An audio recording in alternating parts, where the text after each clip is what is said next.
Será que os brasileiros negros estão em situações de igualdade com os brancos quando o assunto é acesso à educação de qualidade? Afinal, educação no Brasil tem cor?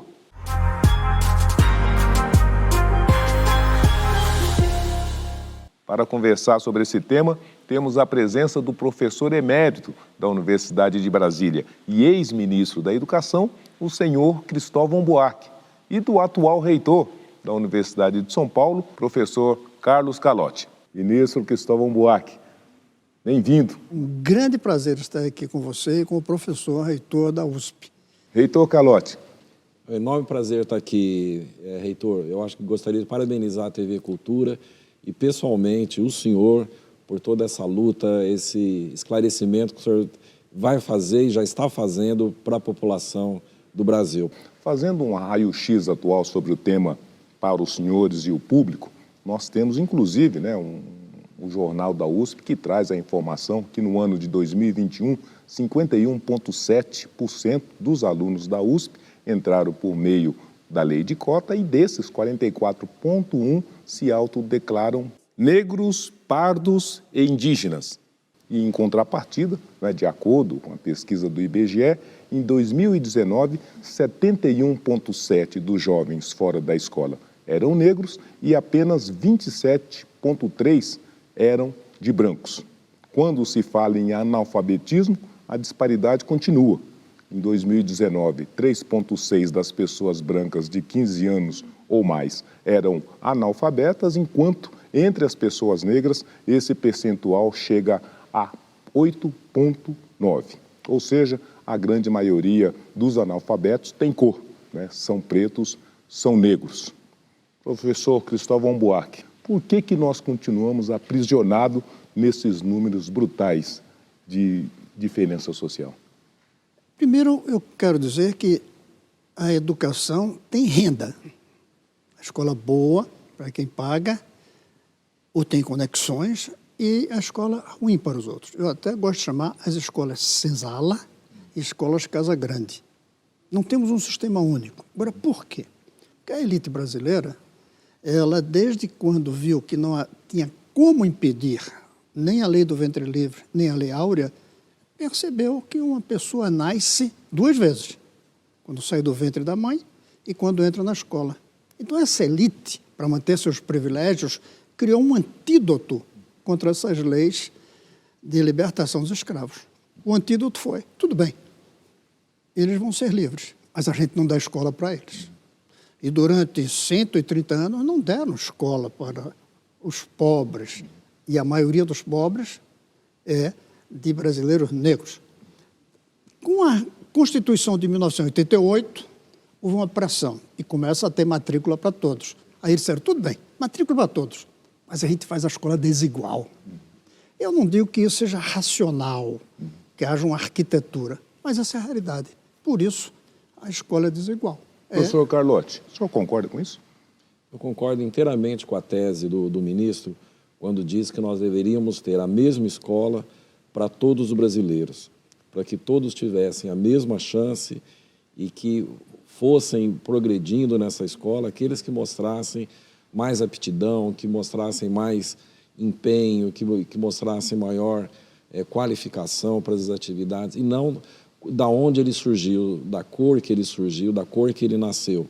Então, eu acho que se nós tivéssemos uma escola igual para todos, o nosso país seria mais uniforme, ele teria uma igualdade maior na população como um todo. Mas 200 anos se passaram e nós não conseguimos fazer com que isso tornasse-se realidade. O que nós precisamos fazer para que nos próximos 200 isso seja uma página virada?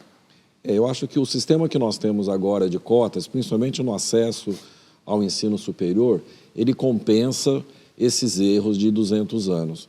Agora, eu entendo que deveria ser simultâneo e, ao mesmo tempo, trabalhar para que todos tivessem acesso a essa escola igual. Eu não acho que seja um problema de financiamento. Eu acho que é um problema de decisão política e vontade de fazer essa escola igual para todos. Agora, ministro, decisão política e vontade de fazer uma escola igual para todos. As cotas permitem que a gente alcance essa igualdade, na sua opinião? Como está hoje, não. Mesmo com as cotas, não vai dar para ter essa igualdade. O importante das cotas, eu preciso dizer, é porque o Brasil precisa mudar a cor da cara da elite. Agora, como é que a gente faz para ter um salto na educação? Primeiro, o brasileiro, em geral, se convencer. Nós temos uma mente brasileira que ainda não põe a educação como valor fundamental de um povo.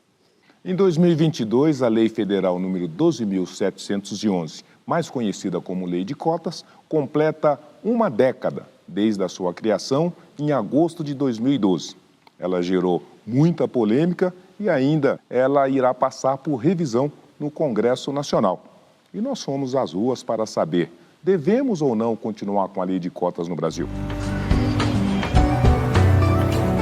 Eu sou a favor das cotas raciais. Após 10 anos, a lei de cotas, elas têm que ser renovadas. Porque isso traz para a universidade muitos alunos que não têm a oportunidade. A necessidade da representatividade, do acesso, né, a estar dentro de determinadas faculdades, seja ela em âmbito público ou privado, se dá cada vez mais, assim. Além de uma reparação histórica, também um grande benefício social para que a gente possa adentrar os meios de trabalho com mais instrução. Ela deve continuar, sim, para reparar um dano histórico contra o povo sofrido, que somos nós negros. Ministro, parece que grande parte do povo, consensualizaram que as cotas são necessárias e são importantes. Não era assim há 10 anos atrás, está sendo assim 10 anos depois. Isso são bons indícios? São ótimos indícios de uma mudança na mentalidade brasileira, especialmente da elite. Mas eu não acho que isso seja nem isso aqui de reparação. A reparação é um programa de erradicação do analfabetismo. Você mesmo disse, quase 90% é de negros. A reparação é a escola de base, a educação de base, ser a mesma para pobres e ricos, brancos e negros. A reparação é um monumento aos escravizados. A cota para negros é uma afirmação da dignidade brasileira de ter na sua elite brancos e negros.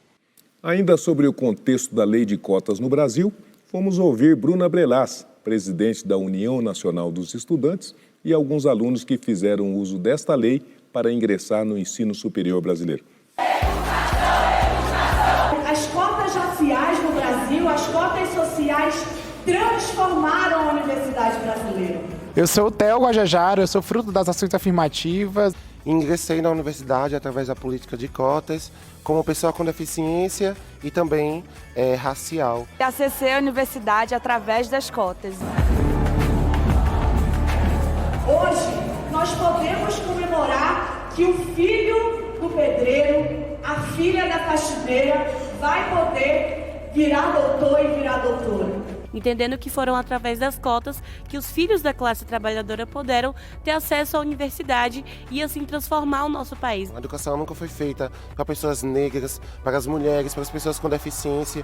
E hoje, pela lei de cotas, nós conseguimos popularizar, colocar o povo na universidade, colocar o preto, colocar a cara do povo brasileiro. Sou das primeiras da minha família a ingressar no ensino superior público graças a essa lei.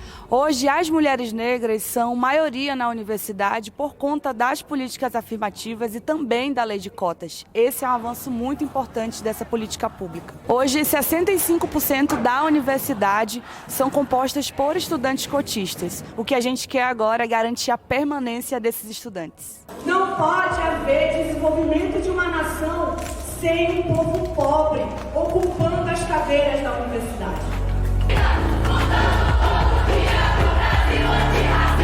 E a UNE entende, em 10 anos, que não adianta só entrar na universidade. A gente quer permanecer, concluir o nosso curso e dar um retorno à sociedade a esse investimento que está produzindo ciência, que está produzindo tecnologia e inovação para o nosso país. Então, a nossa luta da UNE agora é que a gente consiga fazer com que a lei de cotas ela permaneça e a gente consiga ampliar, inclusive, incluindo a assistência estudantil nesse novo processo. Então, sim, nós somos muito a favor da continuidade e permanência da lei de cotas, entendendo que isso é um instrumento de transformação, de mudança social, econômica para o nosso país.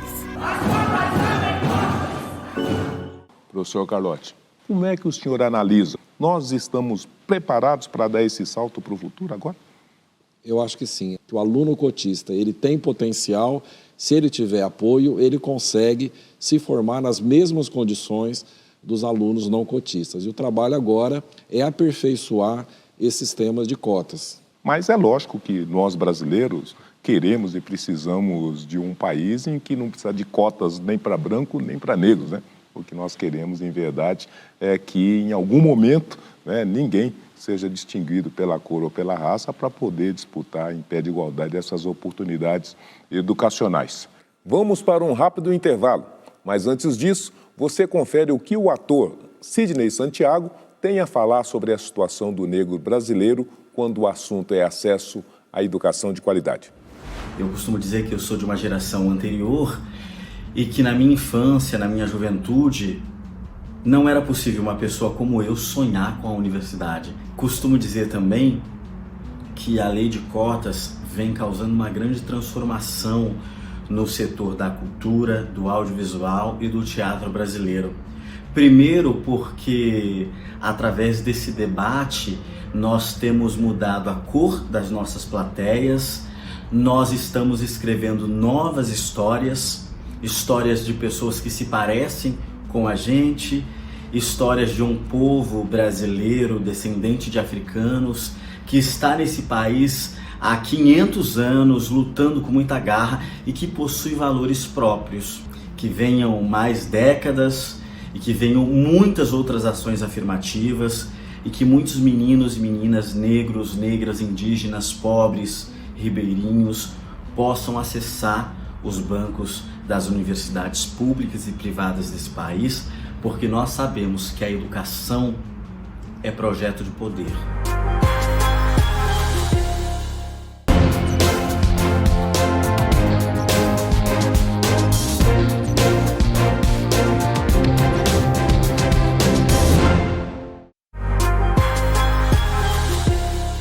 Já estamos de volta com o nosso programa Negros em Foco.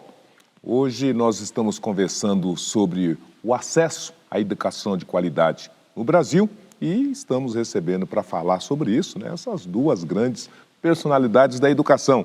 O nosso sempre ministro da Educação, Cristóvão Buarque, e o professor Calotti, reitor da nossa queridíssima Universidade de São Paulo. Ainda falando do acesso dos estudantes negros às universidades, certamente é um longo caminho até a formação. E, reitor Calotti, seguramente uma das dificuldades é como manter esse jovem, não é, em todo o percurso dessa formação no ensino superior. Quais são os problemas? Quais são as necessidades? Zé Vicente, eu acho que isso é um dos maiores desafios que nós temos hoje.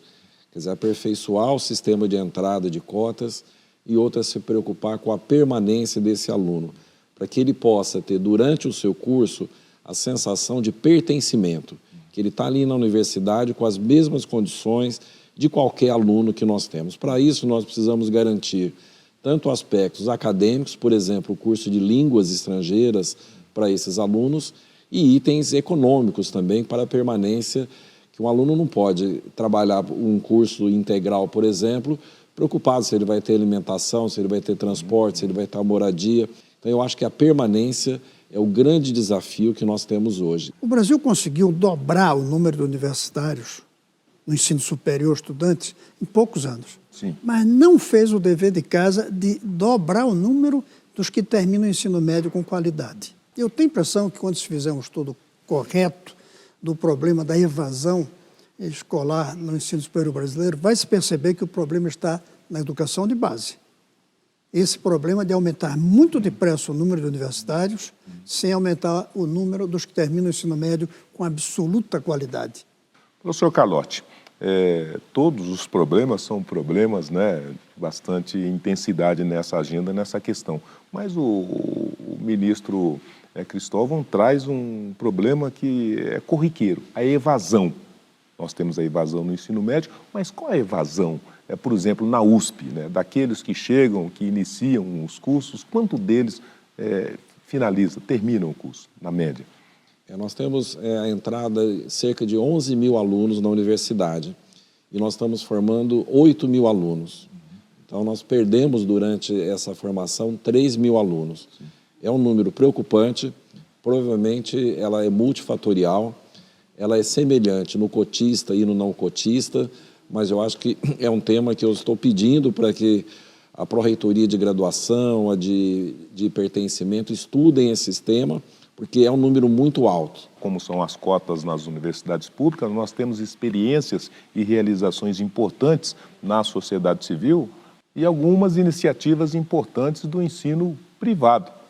Uma escola particular de São Paulo adota um programa de bolsas e educação antirracista que trabalha temas difíceis, porém extremamente necessários para a construção de uma sociedade mais igualitária.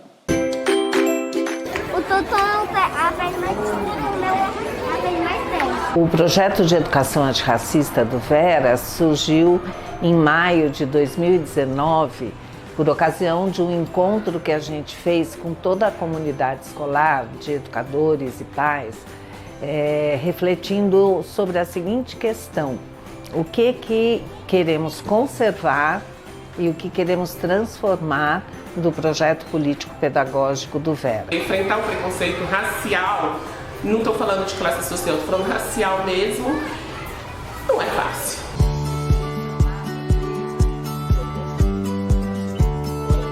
Desde o início, nós entendemos que o nosso projeto não poderia ser um projeto só de bolsas, né, para crianças negras e indígenas. Ele tinha que ser um projeto em muitas dimensões. O primeiro passo seria olhar para os marcos legais do nosso país, que a gente tem, por exemplo, a Lei 10.639 e 11.645, que tornam obrigatória a inserção da cultura afro-brasileira, africana e indígena nas escolas. Na própria atividade que a gente viu dos tons de pele, o Gael trouxe uma reflexão muito engraçada, né? Porque como uma família interracial a gente acaba debatendo muito isso em casa, e aí ele pegou uma tinta bem preta e uma terra bem clarinha. Ele falou assim, que eu sou preto e branco, eu vou juntar as duas.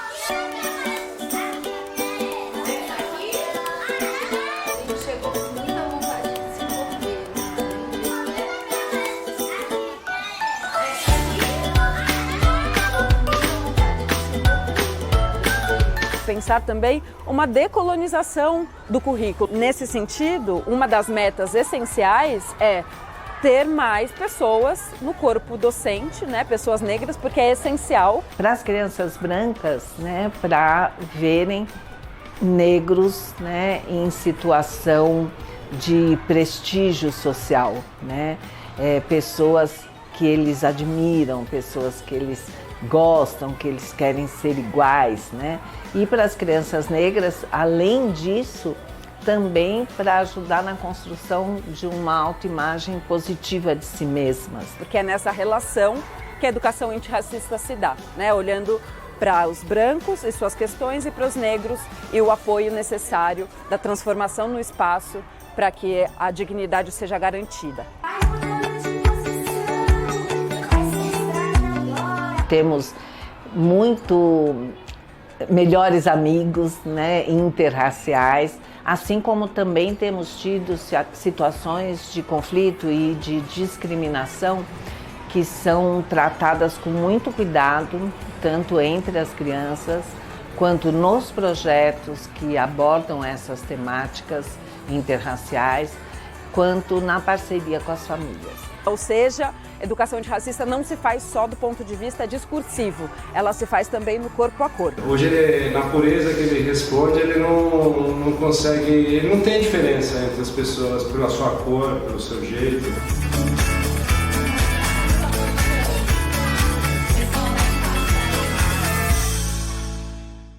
Ministro Cristóvão, a educação é uma obrigação do Estado e dever de todos.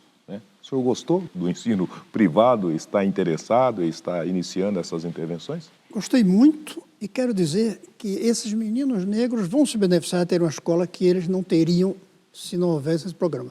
Mas quem realmente vai se beneficiar são os meninos brancos, ao conviver com negros, ao aceitar a diversidade, ao crescerem sem racismo. Nós precisamos de professores negros, nós precisamos de pesquisadores negros, precisamos de gestores negros, né, na educação como um todo, mas sobretudo nas universidades. Como é que a USP está enfrentando essa necessidade e esse desafio? Nós estamos trabalhando inicialmente num programa de pós-doutorado, com algumas bolsas exclusivas, por exemplo, para mulheres negras. Ah, que importante. Então, eu acho que você colocando dentro do pós-doutorado, que são aqueles que vão entrar, vão prestar concurso, uma população mais diversa, eu acho que você garante a entrada. Outra é trabalhar com as bancas. Eu acho que as nossas bancas nós temos estimulados, tanto na contratação de professores, quanto na pós-graduação, que tem uma composição diversa, que as pessoas se estimulem a colocar essa diversidade nas bancas. Se nós garantirmos uma banca diversa, certamente o resultado dessa banca deve também incluir essa diversidade do que você coloca no julgador em relação àquele que vai entrar na universidade. Qual é a proporção de professores negros na Universidade de São Paulo? Nós sabemos que na Universidade Brasileira Pública e Privada é muito pequena. Na USP, quais são os números atuais? Eu tenho, o de negros eu não tenho, eu tenho de pretos. 1,2%. De quantos?